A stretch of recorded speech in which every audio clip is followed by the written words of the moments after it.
How do you stop Jude Bellingham? Is it kind of even more complicated now because he's not necessarily an out-and-out striker? So what do you guys have to do to kind of nullify that threat?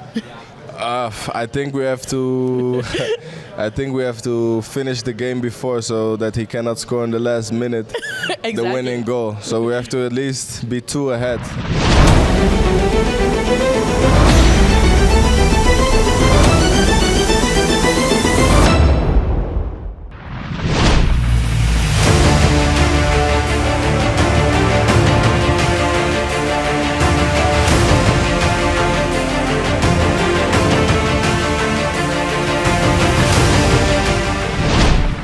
Real Madrid harus mengalami nasib sial kala bertandang ke Wanda Metropolitano, markas dari Atletico Madrid. Yap, di laga kali ini Don Carlo bisa dibilang memainkan taktik yang tidak biasa dengan mendorong Bellingham menjadi striker bersama Rodrigo. Hal yang pada akhirnya membuat pemain asal Inggris itu jadi terisolir dan tampak frustasi. Alhasil, permainan Real Madrid pun tak berkembang dan harus keok dengan skor 3-1. Tentu saja kekalahan itu sangat tidak bisa diterima oleh para fans. Namun di sisi lain, Memphis Depay pun menjabarkan rahasia sukses timnya meredam pergerakan Jude Bellingham yang memang jadi pemain paling berbahaya di kubu Real Madrid.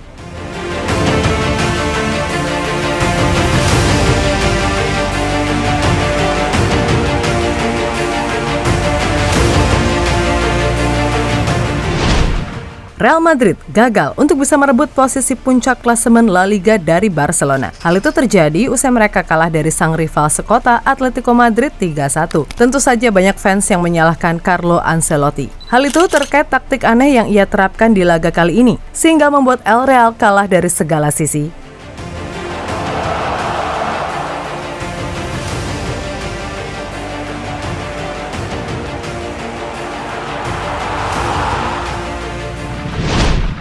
Yap, di laga ini Don Carlo sejatinya tetap menggunakan sistem old school yaitu 4-3-1-2. Namun yang jadi perhatian adalah ia menaruh Joselu di bench dan memainkan Jude Bellingham sebagai striker bersama Rodrigo. Sedangkan posisi nomor 10 kali ini diisi Luka Modric. Tentu saja ini membuat serangan Madrid tak begitu efektif, sebab Bellingham sendiri menjadi terisolasi. Berbeda bila ia main di posisi nomor 10, di mana ia bisa bebas bergerak dan merangsak masuk ke kotak penalti.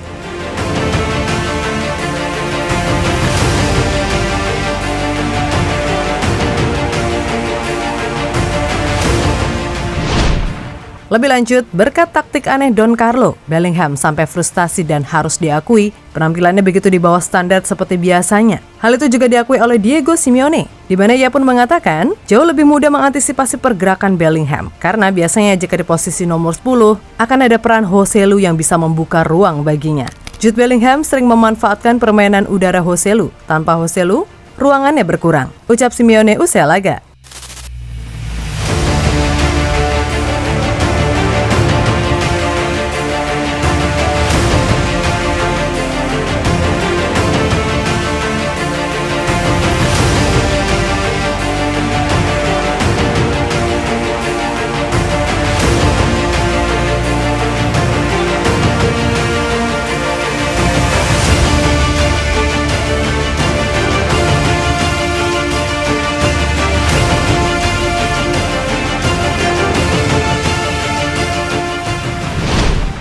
Sementara itu, Memphis Depay menjabarkan cara untuk menghentikan Bellingham, di mana ia mengatakan kalau taktik Simeone adalah jangan pernah membiarkan Real Madrid mendapatkan ruang dan sebisa mungkin harus bisa menguasai jalannya pertandingan serta mencetak banyak gol lebih cepat. Sebab berkaca dari yang sudah-sudah, Bellingham ini sangat sering mencetak gol di menit akhir.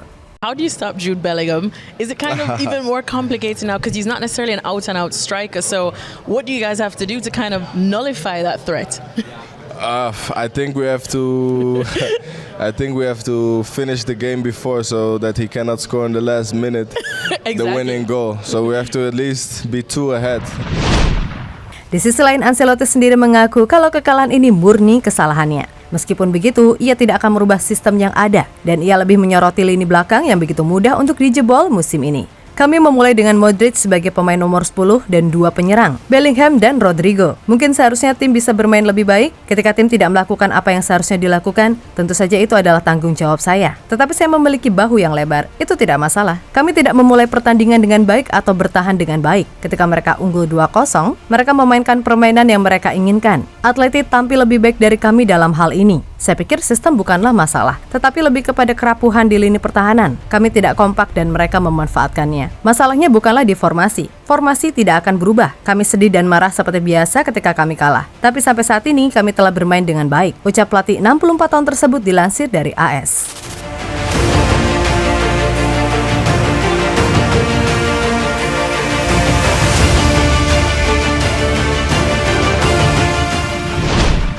Yap, dengan hasil ini Madrid sendiri masih tertahan di posisi 3. Dan bagaimanapun kekalahan ini harus bisa dijadikan pelajaran dan seolah jadi bukti kalau Madrid ini emang butuh sosok striker nomor 9 sejati. Tapi ya udah, mau gimana lagi ya kan? Selain itu, kekalahan ini sendiri membuat rekor Ancelotti saat bersua Diego Simeone jadi lebih buruk, di mana dalam 20 pertemuannya dengan pelatih asal Argentina itu, Ancelotti sudah kalah 8 kali. So sekali lagi, terlepas dari situasi yang ada, musim masih panjang dan Real Madrid meskipun kurang meyakinkan terutama dari segi taktik, tetap menjadi favorit baik di La Liga maupun Liga Champions. Untuk itu buat fans Madrid yang budiman, tetap support selalu karena ya bagaimanapun ini musim terakhir Ancelotti dan kalaupun tidak berhasil ya udah nggak apa-apa. Paling tidak ia sudah melakukan yang terbaik dari apa yang ia bisa sebagai pelatih dengan segudang pengalaman.